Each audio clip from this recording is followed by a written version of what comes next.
সামনে মহারণ ৯ নম্বর বিপদ সংকেত ব্রাজিল আর্জেন্টিনা মুখোমুখি সেমিফাইনালে। ওয়েট ব্রাজিল আর্জেন্টিনা তো না, সেমিফাইনাল হচ্ছে ইংল্যান্ড আর আর্জেন্টিনার। মানে হলেও হতে পারতো ব্রাজিল আর্জেন্টিনা, বাট বুকে পাথর বেঁধে আমাকে বলতে হচ্ছে যে না, ব্রাজিল আর্জেন্টিনা হতে যাচ্ছে না। It will be England versus Argentina in the second semifinal. এবং প্রথম সেমিফাইনালে মহাশক্তিধর ফ্রান্সের সামনে এবার কিন্তু পড়ছে স্প্যানিয়ার্ডরা। সো কেমন হতে পারে এই দুটো সেমিফাইনাল, কেমন হতে পারে লাইন আপ, সবকিছু নিয়ে আলোচনা করব বিশদ ডি বক্সে। ডি বক্স নিয়ে চলে এলাম আবারও বলবীর প্রান্তর এবং সাথে নিয়ে আসলাম আহমেদ বিন পারভেজ। ইয়েস, সো এই ডিবক্স শুনতে পাচ্ছেন আপনারা, দেখতে পাচ্ছেন আপনারা অবশ্যই চ্যানেলের পর্দায় রাত 12:30টায়, এবং তার পাশাপাশি আই স্ক্রিনে দেখতে পাচ্ছেন প্রত্যেকটা ম্যাচ লাইভ। তার পাশাপাশি বাংলা ধারাভাষ্য শুনতে পাচ্ছেন রেডিও ভূমি 92.8 FM এ। সো ব্রাজিল আর্জেন্টিনা না হলেও ইংল্যান্ড আর্জেন্টিনা হচ্ছে। অনেক অনেক স্মৃতি চলে আসছে। প্রথমেই যেটা চলে আসছে সেই 1986 সালের সেই বিশ্বকাপের ম্যাচটা, যেই একই ম্যাচে দি গ্রেট মারাদোনা তার একইভাবে সেই হ্যান্ড অফ গড এবং গোল অফ দ্য সেঞ্চুরি দুটোই হয়েছিল এই ইংলিশদের বিপক্ষেই। সো সেই ইংল্যান্ড আর্জেন্টিনা ম্যাচ সেই 40 বছর, আই গেস, ইয়েস 40 বছর পরে আবারও মঞ্চায়ন হতে যাচ্ছে। কি মনে হয়, ওয়ান অফ দ্য ক্র্যাকার জায়গার অফ দিস ওয়ার্ল্ড কাপ? কি দুর্দান্ত একটা ম্যাচ। এবং আমরা আসলে ওয়ার্ল্ড কাপ শুরুর আগে এটা কিন্তু অন্তত ভাবিনি যে এই মুহূর্তে লাইভ র্যাঙ্কিং এ ফিফার 1 to 4 যারা আছেন তারাই যে সেমিফাইনালটা খেলবেন। সো আর্জেন্টিনা এখন 2-এ আছে এবং 3 নম্বরে আছে ইংল্যান্ড। সো এই পজিশনগুলোর কথা চিন্তা করলে আপনার মনে হতেই পারে যে ওয়ার্ল্ডের বেস্ট 4টা দলই আসলে প্রপারলি তারা চলে আসতে পেরেছে সেমিফাইনালে। বাট এই যে ইংল্যান্ড আর্জেন্টিনা, সেই ম্যাচটা নিয়ে আসলে চিন্তা করতে গেলে আমাদের চিন্তা করতে হবে ফকল্যান্ড যুদ্ধে যে পলিটিক্যাল টেনশনটা তৈরি হয়েছিল এই দুটো আইল্যান্ড দখলের ব্যাপারে, আর্জেন্টিনা এবং ইংল্যান্ডের যে একটা লড়াই। 1982 সালে সেই ঘটনার জন্ম এবং সেই তার পর থেকে কিন্তু বেশ কদিন এই যুদ্ধটা চলতে থাকে এবং শেষ পর্যন্ত আর্জেন্টিনাকে হার মানতে হয়, ইংল্যান্ডের আন্ডারে চলে যায় ওই আইল্যান্ডগুলো। তবে 1989 সালে যদি ভুল না করে থাকি, তখন একটা সমঝোতায় এসেছিল দুটো দেশ এবং তারপর থেকে অন্তত পলিটিক্যাল প্রবলেমগুলো হচ্ছে না, কিন্তু সেটা রেশ রয়ে যায় ম্যাচগুলোর মধ্যে। আপনি চিন্তা করে দেখেন, এই দুটো দল তারা 5 বার একে অপরের মুখোমুখি হয়েছে ওয়ার্ল্ড কাপের মঞ্চে, যেখানে ইংল্যান্ড 3 বার জিতেছে, আর্জেন্টিনা জিতেছে 2 বার। তবে সবচেয়ে ফেমাস উইনটার কথা আপনি বলেই ফেলেছেন, 86 সালের সেই ওয়ার্ল্ড কাপ আজতেকা স্টেডিয়াম মেক্সিকোতে। সেখানে কিন্তু মারাদোনা সেই দুটো গোল দিয়েছিলেন, যেই 2 গোলে আর্জেন্টিনা কোয়ার্টার ফাইনালটা উতরে যায়। গ্যারি লিনেকারের গোলটা তারা ক্যান্সেল করে 2-1 গোলে সেই ম্যাচটা জেতে। তবে সবচেয়ে রিসেন্ট ঘটনাগুলোতে কিন্তু ইংল্যান্ডের একটা দাপট আমরা দেখি 2002, রাইট? সেই বেকহ্যামের গোলে 1-0 আর্জেন্টিনার পরাজয়। সো এরপরে ইংল্যান্ড আর্জেন্টিনা কিন্তু মুখোমুখি হয়নি বিশ্বকাপে। একটু সারপ্রাইজিং ডেফিনেটলি, বাট সেই লড়াইটা এবার হয়ে যাবে ইউরোপ ভার্সেস লাতিন আমেরিকা। এই ম্যাচ নিয়ে যদি বিশদ আলোচনা করতে যাই, ডেফিনেটলি ইংলিশ লাইনআপের কথা বলতেই হয়। সেখানে ডেকলান রাইসের একটা ইনজুরি সংখ্যা কিন্তু অবশ্যই ইংলিশ শিবিরে একটু দুশ্চিন্তা ছড়াবে, বাট মানে they have the options, right? They have the options. এবং কবি মেনু এখনো পর্যন্ত, যিনি একটা মিনিটও পাননি এবার ওয়ার্ল্ড কাপ, একটু সারপ্রাইজিং, তাকে হয়তো আমরা দেখতে পারি তার রিপ্লেসমেন্ট হিসেবে। জর্ডান হেন্ডারসনকে আসলে রাখা হয়েছিল, বাট তিনি তো এমন একটা ইনজুরিতে পড়েছেন আর খেলতে পারবেন না, তিনি বাদ পড়ে গেছেন। পাশাপাশি এভরিজ এজা আছেন, একটু অ্যাটাকিং মাইন্ডেড, হয়তো রাইসের এক্সাক্ট রোলটা প্লে করতে পারবেন না, বাট অ্যাটাকে ইংল্যান্ডকে ডেফিনেটলি হেল্প আউট করতে পারেন। তখন হয়তো জুড বেলিংহাম নরওয়ের এগেনস্টে যে কাজটা করেছিলেন, এজে আসার পর বেলিংহাম নিচে নেমে আসলেন, সেই কাজটাও হয়তো ইংল্যান্ড করতে পারে যদি তারা তাদের লাইন আপে চেঞ্জ করে। বাট তারা চেষ্টা করবে যতটুকু সম্ভব রাইসকে ফিট রাখার, যেন তিনি অন্তত সেই ম্যাচটায় একটা কন্ট্রিবিউশন রাখতে পারেন। আরো কিছু সমস্যা আছে আসলে ইংল্যান্ড টিমে। টাকা যেরকম ফুল 90 মিনিটস খেলার মতো ফিট মানে হতে পারছেন না, তাকে টমাস টুকেল যেটা করছেন যে শিফট করে খেলাচ্ছেন, মেক শিফট হিসেবে খেলাচ্ছেন, এবং সেখানে মেক শিফট হিসেবে মাদুয়েকে নামাচ্ছেন। এই মাদুয়েকের রোলটা কিন্তু নরওয়ের সাথে খুব একটা হিট করেনি। So you have to play with Saka, isn't it? তার যে ক্রিয়েটিভিটি সেই রাইট জোনে, সেই জোনটাকে যদি ইউটিলাইজ করতে চায় England, they have to go with সাকা।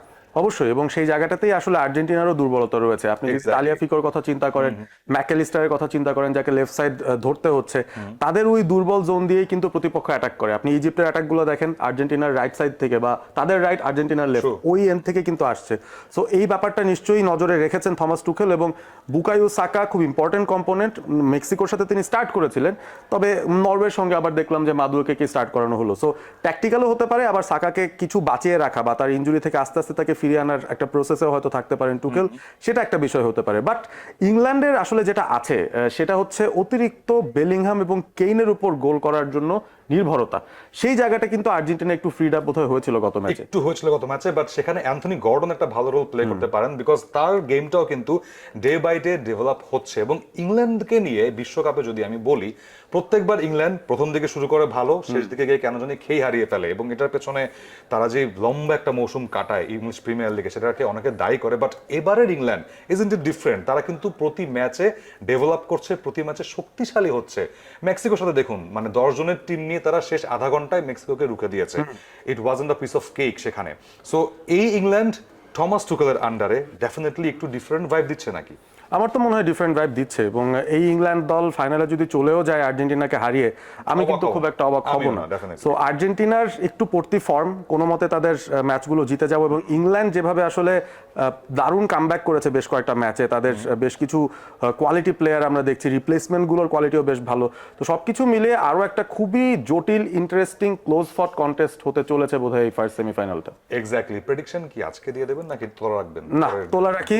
হ্যাঁ, যেদিন ম্যাচ সেই প্রিভিউতে প্রেডিকশনটা ফাইনালি দেব। এক্স্যাক্টলি। এবং আর্জেন্টিনার মিডফিল্ড ওটা আমরা সবসময় দেখে আসছি যে এই দিকটা কেউ পয়েন্ট করছে না, বিকজ সেট পিসে তারা বেশি মনোযোগ দিয়ে গোল বের করে ফেলছে সামহাও।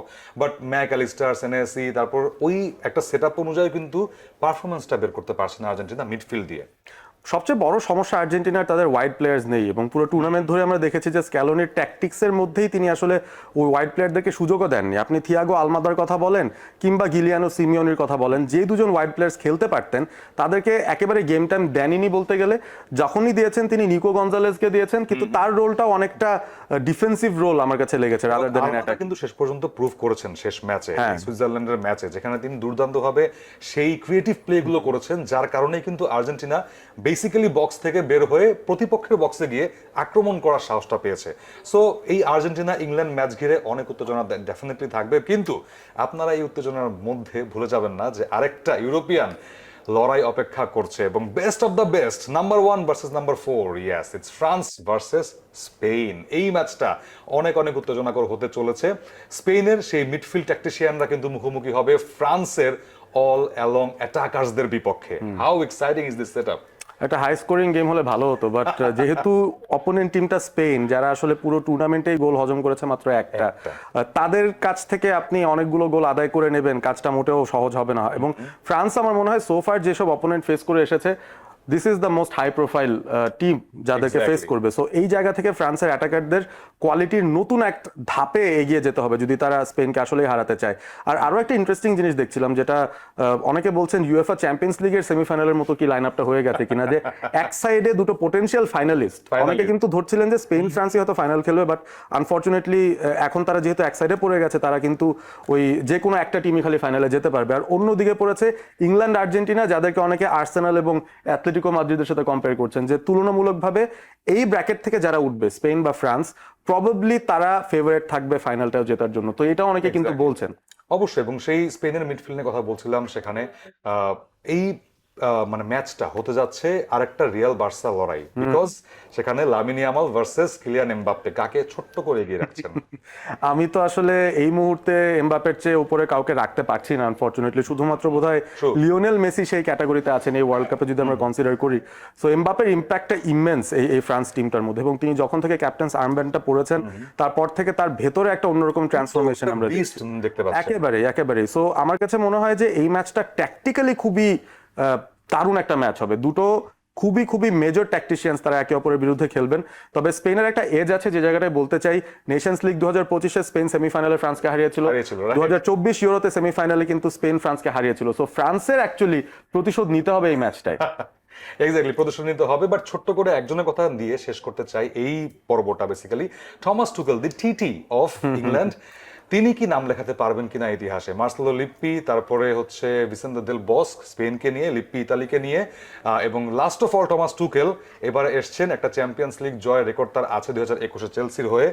এই বাকি দুজনও কিন্তু ইউরোপিয়ান সেই চ্যাম্পিয়ন্স লিগ জিতেছিলেন একটা মৌসুমে, তারপরে ন্যাশনাল টিমকে নিয়ে ইতালি এবং স্পেনকে নিয়ে বিশ্বকাপ জিতেছিলেন। সো থমাস টুকেল পারবেন কিনা দেখা যাক। তবে তিনি যদি পারেন, তার মানে হচ্ছে আর্জেন্টাইন ফ্যানদের জন্য একটা হার্ট ব্রেক হয়ে যাবে। এক্স্যাক্টলি। কেন সেটা পরে বলবো ম্যাচ প্রিভিউতে। সো আজকের মতো বিদায় নিচ্ছি ডি বক্স থেকে। ডেফিনেটলি এই দুটো ম্যাচের সারাংশ তো করলামই, বাট অ্যানাটমি করবো ম্যাচ নাইটে ডেফিনেটলি। সো 14-15 দুটো হাই ভোল্টেজ সেমিফাইনালের মুখোমুখি এই চারটা দল। সেই পর্যন্ত অবশ্যই এই ম্যাচগুলোতে কি হতে পারে, প্রেডিকশন কি হতে পারে, সেগুলো জানতে চোখ রাখবেন ডি বক্সের পর্দায় প্রতি ম্যাচ নাইট রাত 12:30টায়।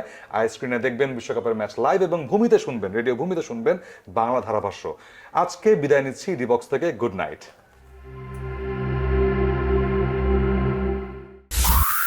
রেডিও ভূমি 92.8 FM।